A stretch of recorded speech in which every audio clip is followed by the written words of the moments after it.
Defense Force 4.1. Is it worth a buy? Let's read the words of the people that sell overpriced f***ing games to console owners, the bastards. Earth Defense Force 4.1. Huge monsters clash with squads of giant robots as bomb-mounted tanks and flying troops equipped with laser rifles shoot it out with big alien bug armies on the streets. With a new heavily armoured fencer class, the action has never been bigger or more explosive. EDF! EDF! Mac. So what is Earth Defense Force 4.1? Well, it is a overpriced game because everything that you buy on a console is overpriced because everybody's stupid enough to fucking buy it. So the developers, Mac, that's for a console rant. Review the game. Thanks.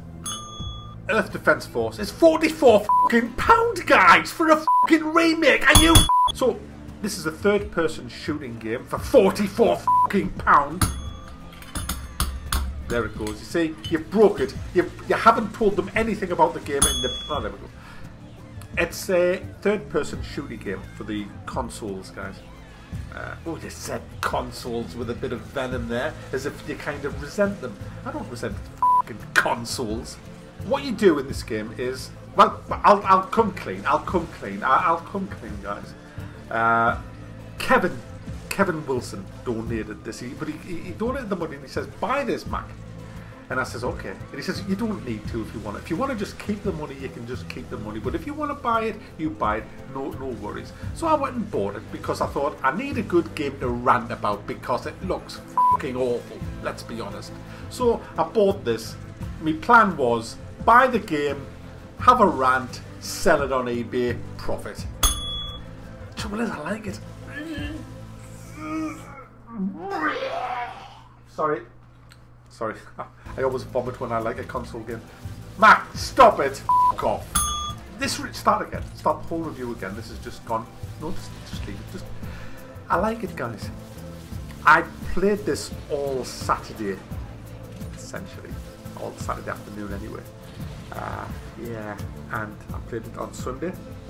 Kevin's bought it, guys. It's a good game. What can I say? It looks like diarrhea. This is the remastered version. I'd hate to see the bloody original on the 360 or the PS3. Bloody Nora. It looks awful, but it has to look awful because there is so much shit going down, Holmes. Let's tell you how it works. You've got 4 classes. They are the Fencer, which is a new class. They are the Ranger, the Wing Diver, and the Air Raider. I love the way the Wing Diver plays. It plays really good. I love the abilities of it. They're all totally different and play completely different. The Wing Diver flies around with knickers on and a short skirt, and she looks like a fucking schoolgirl. She's for the paedophiles who are, you know, Japan. I mean, Japan, guys. Vending machines with girls' knickers in. Yeah, there you go. I'm pleased the bell worked for that one. I mean, yeah. And obviously people who like anime, you know, all them like the schoolgirl look. You know how it is with these people. Mac, you can't. Yes, I can. It's my channel. Bell work. I found a way of. Throw the bell. Oh shit. Sorry. Oh, should I just start again? This is not good. This is not. Just go. Keep going. We're nearly there. It's a shallow fucking game. The review will be over in 2 minutes. So the Wing Diver flies around and fires shit. You have a Fencer class which walks around and fires shit. You have a Ranger class that walks around and fires shit. And you have a Air Raider class which walks around and tells other people to fire shit. That's basically the way the game works. There's vehicles you can get into depending on your class, and there's a whole array of weapons, guys. There's more weapons in this game than I think any other game ever. It's just full of weapons. You get a new weapon by finding green boxes. When you kill a monster, it drops shit like health, armor, or weapons, and you can then get a new weapon, or you might just get the same weapon that you've got. But at the end of the mission, it tells you what weapons you've got, and then when you go to the following mission, you can then change your whole loadout if you like. Some can dual wield, some have shields. There's all kinds of different gadgets that you've got. Some weapons are just insanely good as well. So there's a lot of variety in the weapon class. There's also nearly 100 missions in this, guys. I think there's something like 98 missions or something crazy like that. And each mission can take, well, I think the quickest I've ever done a mission is 10 minutes. But most of them last between 20 minutes and half an hour. So lots of content. It's repetitive content. It's really repetitive content. Everything is destructible. The entire world that you're in, all the buildings, you can blow them up. It's just carnage, guys. But do you know why I like this game? Yes, it's a mindless shooter, and we all love mindless shooters. I love mindless shooters. I love a game where I can just pick it up and shoot shit for an hour and then go and do something else. It's not deep at all. It's just absolute madness for as long as you can stomach it. But what makes this game brilliant in my eyes? Did I say brilliant? Did I just use the word brilliant for a console game? Sorry, I'll take that back. I'll edit that out. What makes this game good is the commentary. You see, it's all set in B-movie loveliness. I was pissing myself laughing as I was playing this game, because you get like news broadcasts as you are playing the game. So it's just like as you're going, you get these news broadcasts, and they are straight out of the 1960s B-movies. If you've ever seen Them, which was a film with giant ants, Them! And this game has just kind of reminded me of that, and all these other bad B-movies as well that you've seen with giant monsters. You see, the way they've done it is they are taking the piss completely out of the giant monster B-movie genre, and they do it so well. The voice is perfect. The script is brilliant. They say giant insects like 100 times a mission, you know. Thus allowing time for the Earth to be covered with giant insects.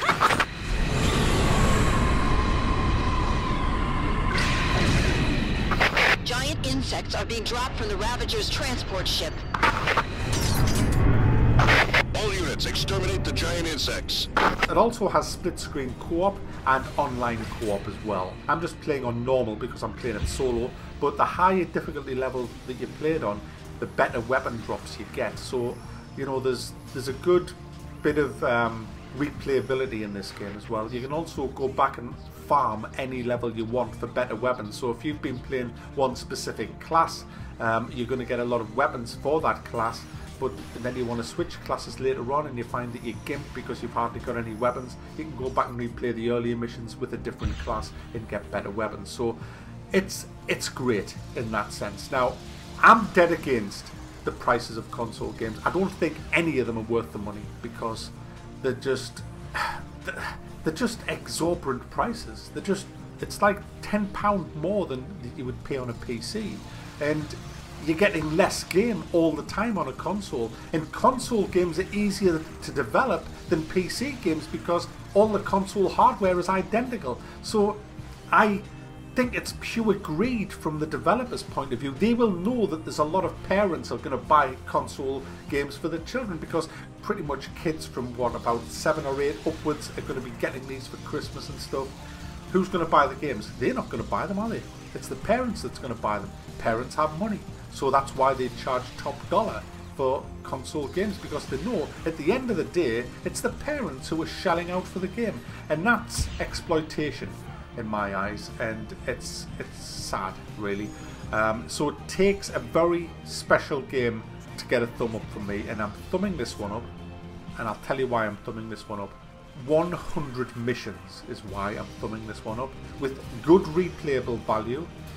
4 different characters you can play through. There is hours and hours and hours. You're going to get your money's worth, and my channel's about, do you get value for money? Is it worth buying? In other words, it has to be value for money. And this is one of the very few console games that offers a shitload of content.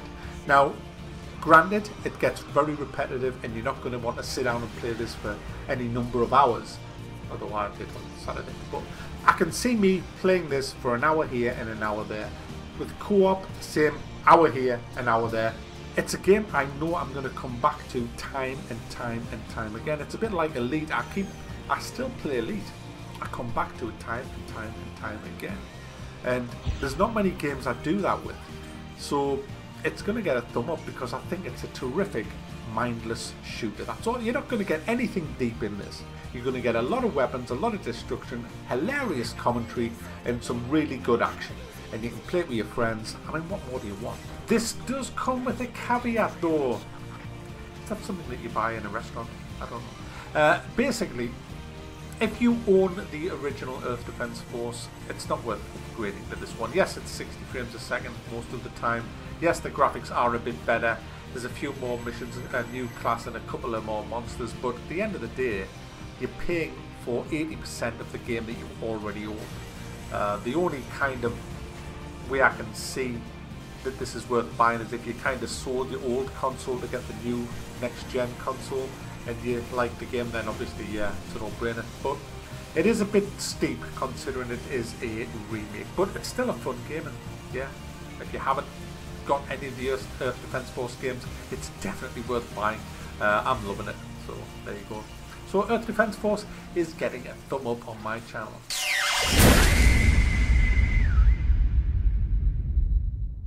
What? But Witcher 3 didn't. You thumbed down Witcher 3 and you're giving this a thumb up. F*** off. You're the worst reviewer in the world. You're just awful and I can't cope with it. You shit.